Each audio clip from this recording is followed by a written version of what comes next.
देखिए, ये कोई मोटिवेशनल कहानी नहीं है और ना ही ये ज़्यादा मेहनत करो, ज़्यादा बचाओ वाली आम सलाह है। नहीं, ये एक बिल्कुल अलग नज़रिए का विश्लेषण है, जो उन ठंडे, स्ट्रैटेजिक सिद्धांतों को उजागर करता है, जो असल में दौलत और पावर को कंट्रोल करते हैं। क्या कभी ऐसा महसूस होता है कि हर रोज बस जिंदगी चलाने के लिए एक संघर्ष चल रहा है, कि चाहे जितनी भी मेहनत कर लो, आखिर में बिल, कर्ज और जरूरतों की जंजीरों में ही जकड़े रहते हैं? कई लोगों के लिए ये एक ऐसे सिस्टम जैसा लग सकता है जो उनके लिए बना ही नहीं है। हमें सिखाया जाता है कि कड़ी मेहनत करो, नियमों का पालन करो, पैसे बचाओ। लेकिन सच तो ये है कि पावर का खेल बिल्कुल अलग नियमों पर चलता है।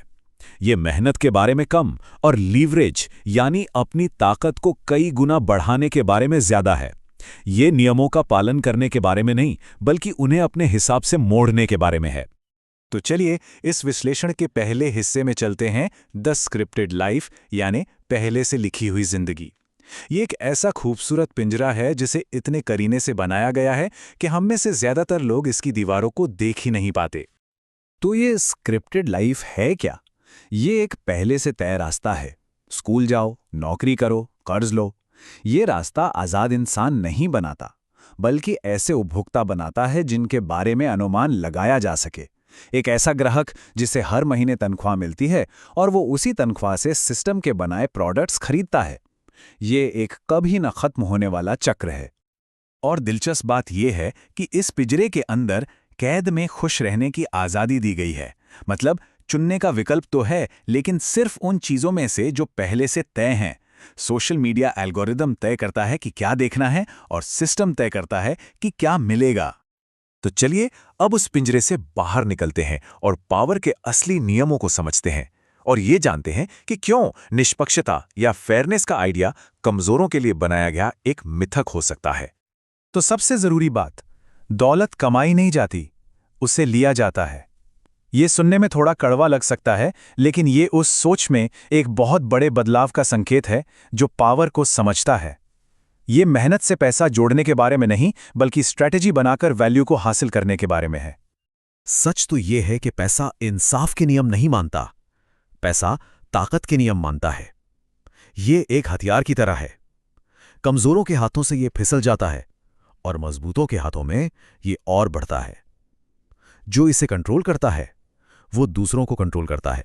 तो सवाल यह है कि कोई खुद को शिकार से शिकारी में कैसे बदल सकता है?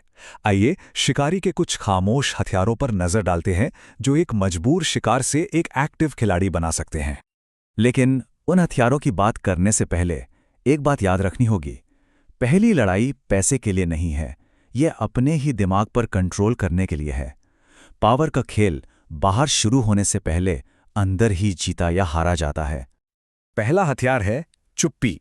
ज्यादातर लोग बोलकर, अपनी बेचैनी दिखाकर खुद को कमजोर साबित कर देते हैं, लेकिन चुप्पी एक दबाव बनाती है। ये दूसरों को बोलने पर मजबूर करती है। जो चुप रहता है वो दूसरे को असहज कर देता है, क्योंकि इंसान को सन्नाटा पसंद नहीं और वो उसे तोड़ने के लिए खुद ही राज खोल देता है। और ये स्लाइड इस बात को बिल्कुल साफ करती है। किसी भी कमरे में सबसे शक्तिशाली व्यक्ति अक्सर सबसे शांत होता है। वो पीछा नहीं करते, वो देखते हैं, समझते हैं। वो दूसरों को अपनी गलतियां उजागर करने देते हैं और फिर सही समय पर वार करते हैं। दूसरा हथियार है अपठनीयता, यानी ऐसा बन जाना जिसे कोई पढ़ न सके, अपनी भावनाओं और इरादों को छिपाना। ज्यादातर लोग अपनी भावनाएं चेहरे पर लिए घूमते हैं। डर, लालच, असुरक्षा, और यही शिकारियों के लिए संकेत बन जाते हैं। जिसका अंदाजा लगाया जा सकता है वो एक मोहरा है, जिसे पढ़ा नहीं जा सकता वो खिलाड़ी है। जब कोई अपनी भावनाओं पर काबू पा लेता है तो वो किसी और की बिसात पर एक मोहरा नहीं रहता, वो खुद बिसात चलाने वाला बन जाता है। और तीसरा हथियार है शिकारी का धैर्य। ये हाथ पर हाथ रखकर बैठना नहीं है, ये घास में छिपे शेर की तरह सही मौके का इंतजार करना है। आम लोग डर और लालच में ट्रेंड्स के पीछे भागते हैं और अपनी ही जल्दबाजी का शिकार बन जाते हैं, लेकिन शक्तिशाली लोग तब वार करते हैं जब जीत लगभग तय हो।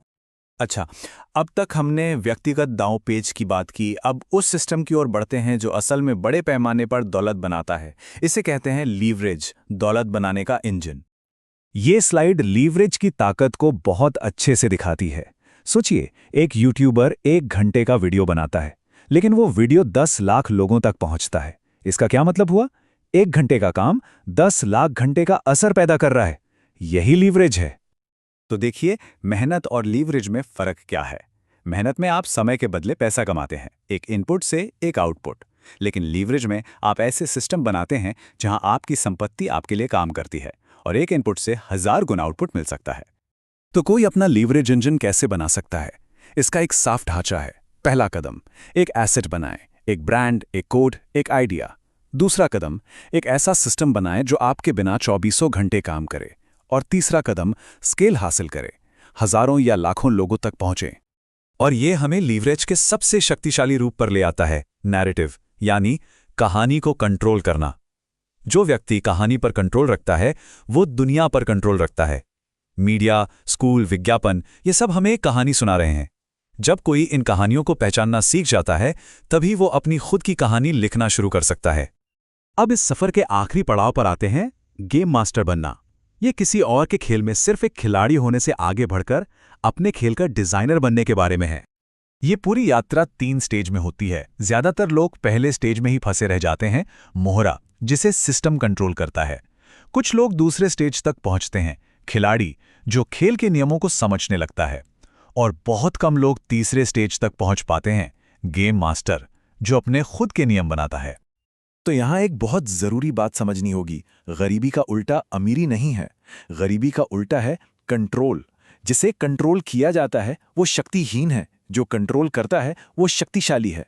इसलिए सच्ची आज़ादी सिर्फ पैसा जमा करने में नहीं, बल्कि अपनी जिंदगी की दिशा खुद तय करने की आज़ादी में है।